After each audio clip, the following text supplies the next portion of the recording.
नमस्कार।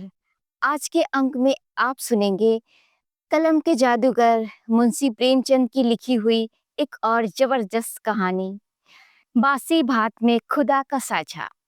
कहानी जरूर सुनिएगा दोस्तों, बहुत कुछ सिखा कर जाएगी आपको ये कहानी।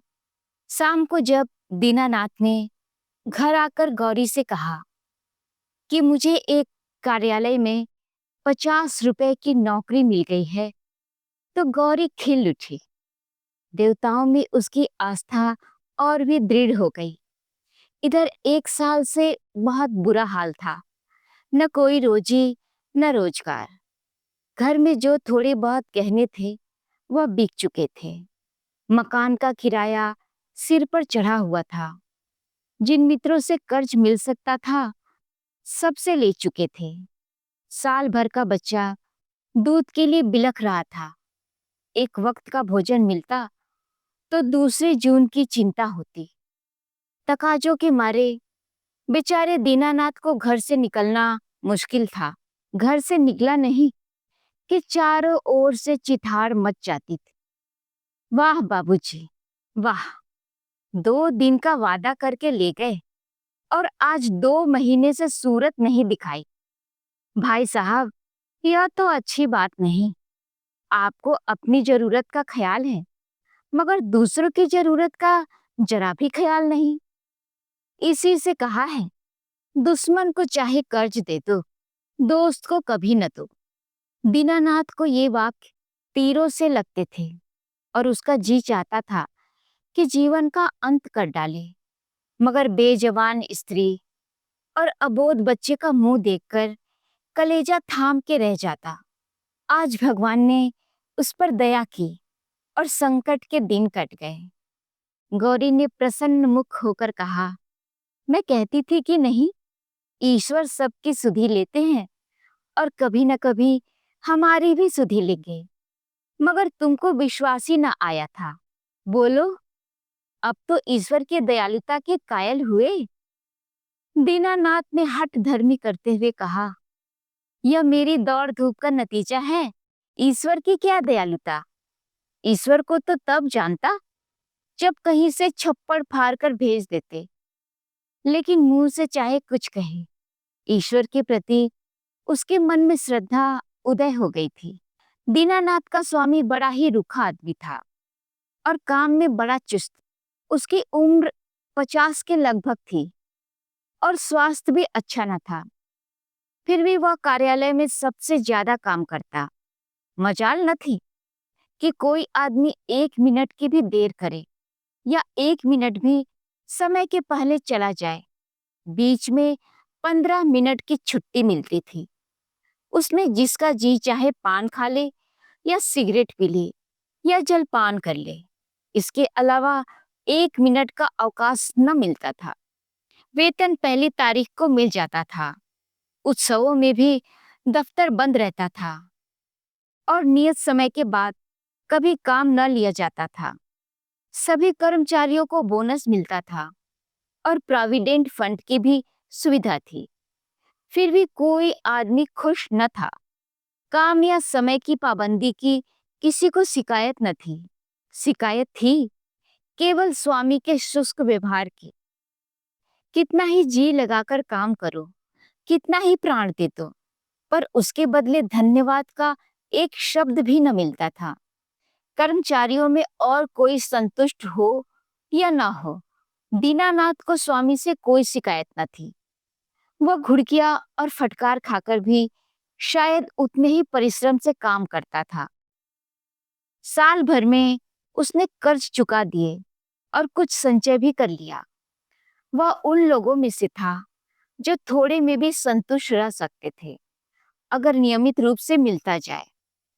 1 रुपया भी किसी खास काम में खर्च करना पड़ता तो दंपति में घंटों सलाह होती और बड़े झांव झांव के बाद कहीं मंजूरी मिलती थी। बिल गौरी की तरफ से पेश होता तो दीनानाथ विरोध में खड़ा होता। दीनानाथ की तरफ से पेश होता तो गौरी उसकी कड़ी आलोचना करती।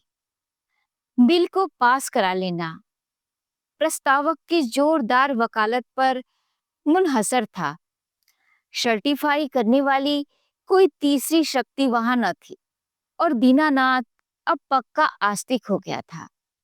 ईश्वर की दया या न्याय में अब उसे कोई शंका न थी। नित्य संध्या करता और नियमित रूप से गीता का पाठ करता। एक दिन उसके एक नास्तिक मित्र ने जब ईश्वर की निंदा की तो उसने कहा, भाई इसका तो आज तक निश्चय नहीं हो सका ईश्वर है या नहीं। दोनों पक्षों के पास इस्पात किसी दलीलें मौजूद है, लेकिन मेरे विचार में नास्तिक रहने से आस्तिक रहना कहीं अच्छा है। अगर ईश्वर की सत्ता है तब तो नास्तिकों को नरक के सिवा कहीं ठिकाना नहीं। आस्तिक के दोनों हाथ में लड्डू हैं। ईश्वर है तो पूछना ही क्या, नहीं है तब भी क्या बिगड़ता है, 2-4 मिनट का समय ही तो जाता है। नास्तिक मित्र इस दो रुखी बात पर मुंह बिचकाकर चल दिए। एक दिन जब दीनानाथ शाम को दफ्तर से चलने लगा तो स्वामी ने उसे कमरे में बुला भेजा और बड़ी खातिर से उसे कुर्सी पर बैठाकर बोला, तुम्हें यहाँ काम करते कितने दिन हुए? साल भर तो हुआ ही होगा। दीनानाथ ने नम्रता से कहा, जी हाँ, 13वां महीना चल रहा है। आराम से बैठो। इस वक्त घर जाकर जलपान करते हो? जी नहीं, मैं जलपान का आदी नहीं। पान वान तो खाते ही होगे। जवान आदमी होकर अभी से इतना संयम? यह कहकर उसने घंटी बजाई और अर्दली से पान और कुछ मिठाइयां लाने को कहा। दीनानाथ को शंका हो रही थी, आज इतनी खातिरदारी क्यों हो रही है? कहाँ तो सलाम भी नहीं लेते थे, कहाँ आज मिठाई और पान सभी कुछ मंगाया जा रहा है। मालूम होता है मेरे काम से खुश हो गए हैं। इस ख्याल से उसे कुछ आत्मविश्वास हुआ और ईश्वर की याद आ गई। अवश्य परमात्मा सर्वदर्शी और न्यायकारी है, नहीं तो मुझे कौन पूछता। अर्दली मिठाई और पान लाया। दीनानाथ आग्रह से विवश होकर मिठाई खाने लगा। स्वामी ने मुस्कुराते हुए कहा, तुमने मुझे बहुत रूखा पाया होगा। बात यह है कि हमारे यहाँ अभी तक लोगों को अपनी जिम्मेदारी का इतना कम ज्ञान है कि अवसर जरा भी नर्म पड़ जाए तो लोग उसकी शराफत का अनुचित लाभ उठाने लगते हैं और काम खराब होने लगता है। कुछ ऐसे भाग्यशाली हैं जो नौकर से हेल मेल भी रखते हैं, उनसे हंसते बोलते भी हैं, फिर भी नौकर नहीं बिगड़ते, बल्कि और भी दिल लगाकर काम करते हैं। मुझ में वह कला नहीं है, इसलिए मैं अपने आदमियों से कुछ अलग अलग रहना ही अच्छा समझता हूँ और अब तक मुझे इस नीति से कोई हानि भी नहीं हुई है। लेकिन मैं आदमियों का रंग ढंग देखता रहता हूँ और सबको परखता रहा हूँ। मैंने तुम्हारे विषय में जो मत स्थिर किया है वह यह है कि तुम वफादार हो और मैं तुम्हारे ऊपर विश्वास कर सकता हूँ। इसलिए मैं तुम्हें ज्यादा जिम्मेदारी का काम देना चाहता हूँ, जहाँ तुम्हें खुद बहुत कम काम करना पड़ेगा, केवल निगरानी करनी पड़ेगी। तुम्हारे वेतन में 50 रुपए की और तरक्की हो जाएगी। मुझे विश्वास है तुमने अब तक जितनी तनदेही से काम किया है उससे भी कहीं ज्यादा तनदेही से आगे करोगे। दीनानाथ की आंखों में आंसू भर आए और कंठ की मिठाई कुछ नमकीन हो गई। जी में आया स्वामी के चरणों पर सिर रख दे और कहे, आपकी सेवा के लिए मेरी जान हाजिर है। आपने मेरा जो सम्मान बढ़ाया है मैं उसे निभाने में कोई कसर न उठा रखूंगा। लेकिन स्वर कांप रहा था और वह केवल कृतज्ञता भरी आंखों से देखकर रह गया। सेठ जी ने एक मोटा सा लेजर निकालते हुए कहा, मैं एक ऐसे काम में तुम्हारी मदद चाहता हूँ जिस पर इस कार्यालय का सारा भविष्य टिका है। इतने आदमियों में मैंने केवल तुम्ही को विश्वास योग्य समझा है और मुझे आशा है कि तुम मुझे निराश न करोगे। यह पिछले साल का लेजर है, और इसमें कुछ ऐसी रकमें दर्ज हो गई हैं जिनके अनुसार कंपनी को कई हजार लाभ होता है। लेकिन तुम जानते हो, हम कई महीनों से घाटे में काम कर रहे हैं। जिस क्लर्क ने यह लेजर लिखा था, उसकी लिखावट तुम्हारी लिखावट से बिल्कुल मिलती है। अगर दोनों लिखावटें आमने सामने रख दी जाएं, तो किसी विशेषज्ञ को भी उसमें भेद करना कठिन हो जाएगा। मैं चाहता हूँ तुम लेजर में से एक पृष्ठ फिर से लिखकर जोड़ दो और उसी नंबर का पृष्ठ उसमें से निकाल लो। मैंने पृष्ठ का नंबर छपवा लिया है, एक दफ्तरी भी ठीक कर लिया है जो रात भर में लेजर की जल्दबाजी कर देगा। किसी को पता तक न चलेगा। जरूरत सिर्फ यह है कि तुम अपनी कलम से उस पृष्ठ की नकल कर दो। दीनानाथ ने शंका की, जब उस पृष्ठ की नकल ही करनी है तो उसे निकालने की क्या जरूरत है? सेठ जी हंसे। तो क्या तुम समझते हो उस पृष्ठ की हूबहू नकल करनी होगी? मैं कुछ रकमों में परिवर्तन कर दूंगा। मैं तुम्हें विश्वास दिलाता हूँ कि मैं केवल कार्यालय की भलाई के ख्याल से ही यह कार्रवाई कर रहा हूँ। अगर यह रद्दोबदल न किया गया तो कार्यालय के 100 आदमियों की जीविका में बाधा पड़ जाएगी। इसमें कुछ सोच विचार करने की जरूरत ही नहीं, केवल आधा घंटे का काम है। तुम बहुत तेज लिखते हो। कठिन समस्या थी। स्पष्ट था कि उसे जाल बनाने को कहा जा रहा है। उसके पास इस रहस्य का पता लगाने का कोई साधन न था कि सेठ जी जो कुछ कह रहे हैं वह स्वार्थवश होकर या कार्यालय की रक्षा के लिए। लेकिन किसी दशा में भी यह जाल तो घोर जाल है। क्या वह अपनी आत्मा की हत्या करेगा? नहीं, किसी तरह नहीं। उसने डरते डरते कहा, मुझे आप क्षमा करें, मैं यह काम न कर सकूंगा। सेठ जी ने उसी अविचलित मुस्कान के साथ पूछा, क्यों? इसलिए कि यह सरासर जाल है। जाल किसे कहते हैं? किसी हिसाब में उलटफेर करना जाल है। लेकिन उस उलटफेर से 100 आदमियों की जीविका बनी रहे तो इस दशा में भी वह जाल है। कंपनी की असली हालत कुछ और है, कागजी हालत कुछ और। अगर यह तब्दीली न की गई तो तुरंत कई हजार रुपए नफे के देने पड़ जाएंगे और यह नतीजा होगा कि कंपनी का दिवालिया हो जाएगा और सारे आदमियों को घर बैठना पड़ेगा। मैं यह नहीं चाहता कि थोड़े से मालदार हिस्सों के लिए इतने गरीबों का खून किया जाए। परोपकार के लिए कुछ जाल भी करना पड़े तो वह आत्मा की हत्या नहीं है। दीनानाथ को कोई जवाब न सूझा। अगर सेठ जी का कहना सच है और इस जाल से 100 आदमियों की रोजी बनी रहे तो वास्तव में यह जाल नहीं, कठोर कर्तव्य है। अगर आत्मा की हत्या होती भी हो तो 100 आदमियों की रक्षा के लिए उसकी परवाह नहीं करनी चाहिए। लेकिन नैतिक समाधान हो जाने पर अपनी रक्षा का विचार आया। बोला, लेकिन कहीं मामला खुल गया तो मैं मिट जाऊंगा। 14 साल के लिए काले पानी भेज दिया जाऊंगा। सेठ जी ने जोर से कहा मारा, अगर मामला खुल गया तो तुम न फंसोगे, मैं फंसूंगा। तुम साफ इनकार कर सकते हो, लिखावट तो पकड़ी जाएगी। पता ही कैसे चलेगा कि कौन सा पृष्ठ बदल दिया गया? लिखावट तो एक ही जैसी है। दीनानाथ परास्त हो गया। उसी वक्त उस पृष्ठ की नकल करने लगा। फिर भी दीनानाथ के मन में चोर पैदा हुआ था। गौरी से इस विषय में वह एक शब्द भी न कह सका। 1 महीने के बाद उसकी तरक्की हुई। 100 रुपए मिलने लगे, 200 बोनस के भी मिले। यह सब कुछ था। घर में खुशहाली के चिन्ह नजर आने लगे। लेकिन दीनानाथ का अपराधी मन एक बोझ से दबा रहता था। जिन दलीलों से सेठ जी ने उसकी जुबान बंद कर दी थी, उन दलीलों से गौरी को संतुष्ट कर सकने का उसे विश्वास न था। उसकी ईश्वर निष्ठा उसे सदैव डराती रहती थी। इस अपराध का कोई भयंकर दंड अवश्य मिलेगा। किसी प्रायश्चित, किसी अनुष्ठान से उसे रोकना असंभव है।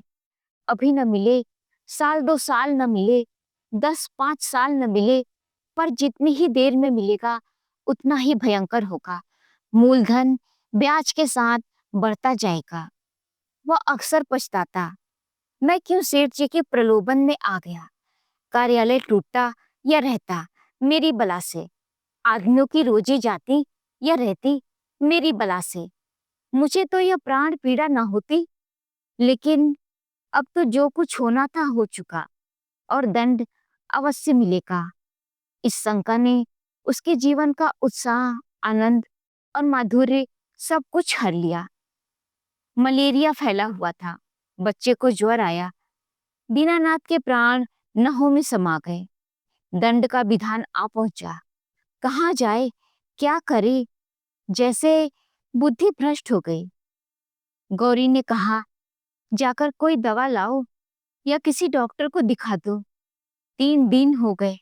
दीनानाथ ने चिंतित मन से कहा, हाँ जाता हूँ, लेकिन मुझे बड़ा भय लग रहा है।